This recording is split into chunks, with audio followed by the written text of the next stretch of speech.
नमस्कार। समतावादी कबीरवाणी में आपનું स्वागत है।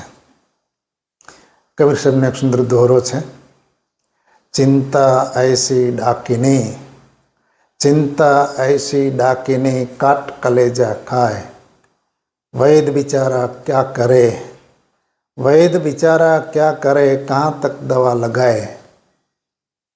कबीर साहेबे आ दोहरानी अंदर चिंताનું सुंदर रीते चिंतन करेलू है। सरल शब्दों में कबीर साहेबे खूब गहन ઊંડું चिंतन કર્યું છે। चिंता कबीर साहेब કહે છે કે એવી એક ડાકણ છે, એવી એક ચૂડેલ છે કે જે માણસનું કાળજું, માણસનું હૃદય ધીમે ધીમે ધીમે ધીમે કોતરી ખાય છે, ખાઈ જાય છે। બીજા કોઈ રોગ હોય તો એ રોગને તો દુનિયા જોઈ શકે, વૈદ્યરાજ એની દવા કરી શકે, પણ चिंता એ માનસિક રોગ છે, માનસિક બીમારી છે, એને દુનિયા જોઈ શકતી નથી। વૈદ્યરાજ પાસે એનો કોઈ ઇલાજ, કોઈ દવા હોતી નથી। જૂના જમાનાનું એક ફિલ્મી ગીત આ સંદર્ભમાં યાદ આવે છે, जब भी जी चाहे, जब भी जी चाहे नई दुनिया बसा लेते हैं लोग, एक चेहरे पे कहीं चेहरा लगा लेते हैं लोग। मानस जो बहार थी देखाय एवं अंदर थी होतो नहीं। अंदर थी दुखी होय छे पण बहार हसतो चेहरो राखे छे। हसता चेहरा नहीं, पाछळ खूब दुख, खूब दर्द, खूब चिंता रहेली होय छे, छुपायेली होय छे, ने लोको जोई शकता नहीं। आ संदर्भ में कबीर साहेबनो अन्य एक दोहरो समझवा जेवो छे। कबीर साहेब ए दोहरानी अंदर कहे छे, आगी जो लगी समुद्र में, आगी लगी जो समुद्र में धुआं न प्रकट होए, आगी जो लगी समुद्र में धुआं न प्रकट होए, की जाने जारी मुआ, की जाने जारी मुआ जाकी लाई होय। मतलब जब समुद्र में आग लगे तो आग ने कोई जोई सकता नहीं, एनो धुमाड़ो बहार आपणे जोई सकता नहीं। एम जे ज्ञानी ने ज्ञाननो अग्नि लागे होय छे, एना अंतःकरणनी अंदर ज्ञाननो अग्नि जे सळगी रह्यो होय छे ने लोको जोई शकता नहीं। ए तो एज ए अग्नि ने अनुभवी सके छे। अंदर लागेलो जे अग्नि छे, अग्निनी जे ज्ञाननो अग्नि ने जे ज्वाळा छे, एना काम, क्रोध, लोभ, मोह ए बधुं बाळीने भस्मीभूत करी नाखे छे। ए तो जेने आग लागी होय एने एनी खबर होय। ज्ञाननो अग्नि जे जाणे छे, जेने समजी शक्यो छे, ए आगनो अनुभव करी शके छे। आ कालखंडनी अंदर, आ कालनगरीनी अंदर दरेक माणस कोई ने कोई चिंतामां छे।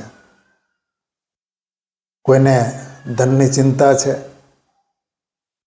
कोईने पोताना पद के प्रतिष्ठानी चिंता है, कोईने तननी चिंता है, कोईने मननी चिंता है, कोई ने कोई चिंता आ दुनियानी अंदर लोको होय छे।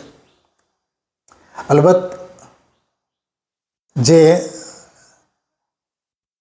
तननी चिंता है पण मननी चिंतानो एक भाग है। कारण जेम जेम उमर वधती चाले एम जरावस्था तरफ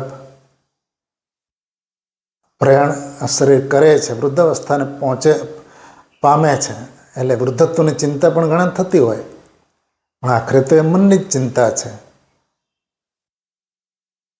एटले आ चिंतानी कोई दवा नथी। शरीर जो स्वस्थ होय तो तमारुं मन स्वस्थ रहे छे। स्वस्थ माटे संधि विच्छेद आपणे एनो समझीए तो तंदुरस्ती, स्वास्थ्य एनो अर्थ समझाशे। स्वस्थ नो संधि विच्छेद करिए तो सु वत्ता अवत्तस्थ आ एक यण संधि है, जेनो मतलब थाय छे सु एटले सारी रीते अने अस्थ एटले रहेलुं। જે સારી રીતે પોતાની અંદર રહે છે એને સ્વસ્થ કહી શકાય. નિજાનંદ, આત્માની અંદર પરમાત્માનો વાસ જોવે, સ્વાંત સુખ અનુભવે, એ સ્વસ્થ છે.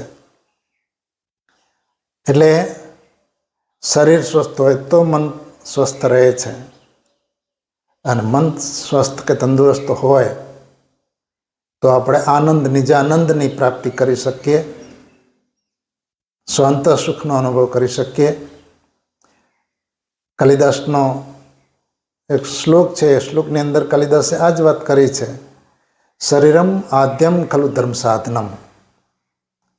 ધર્મ સાધનામાં ધર્મ સાધવા માટે શરીર એ મુખ્ય માધ્યમ છે. શરીર સ્વસ્થ હોય તો મન સ્વસ્થ રહે છે, કારણ કે શરીર થકી જ શરીરને મંદિર કહ્યું છે.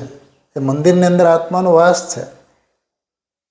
એટલે શરીરના માધ્યમ થકી તમે તમારી અંદર રહેલો જે પરમ તત્વ છે, પરમાત્મા છે, એના દર્શન કરી શકો છો. એટલે ચિંતા દૂર કરી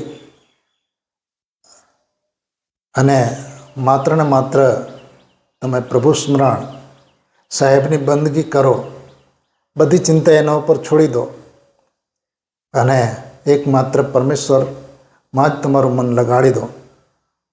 પ્રભુ સ્મરણ કરો, એ જ એનો ઈલાજ છે. એટલે કબીર સાહેબ એકદમ સરળ ભાષામાં ચિંતા છોડી અને પ્રભુ સ્મરણ, હરિકીર્તન, પરમ તત્વ ઈષ્ટને યાદ કરો. તમારી અંદર રહેલા પરમ તત્વને તમે જાણો. તું તારો દીવો થા, જેમ ભગવાન બુદ્ધ કહે છે,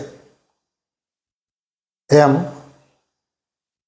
બાકીની ચિંતા બધી પરમેશ્વર ઉપર છોડી આપણી ચિંતાને આપણે દૂર કરી દઈ અને બધું ભગવાન ઉપર, પોતાના ગુરુ ઉપર છોડી અને આપણા મનને તંદુરસ્ત રાખીશું તો આપણે સાચો આનંદ, નિજાનંદ એને પ્રાપ્ત કરી શકીશું. તો કબીર સાહેબના દોહરાને ફરી એકવાર દોહરાવી અને આજની વાત આપણે પૂરી કરીએ. ચિંતા ऐसी डाकिनी, चिंता ऐसी डाकिनी, काट कलेजा खाए, वैद बिचारा क्या करे, कहाँ तक दवा लगाए. धन्यवाद.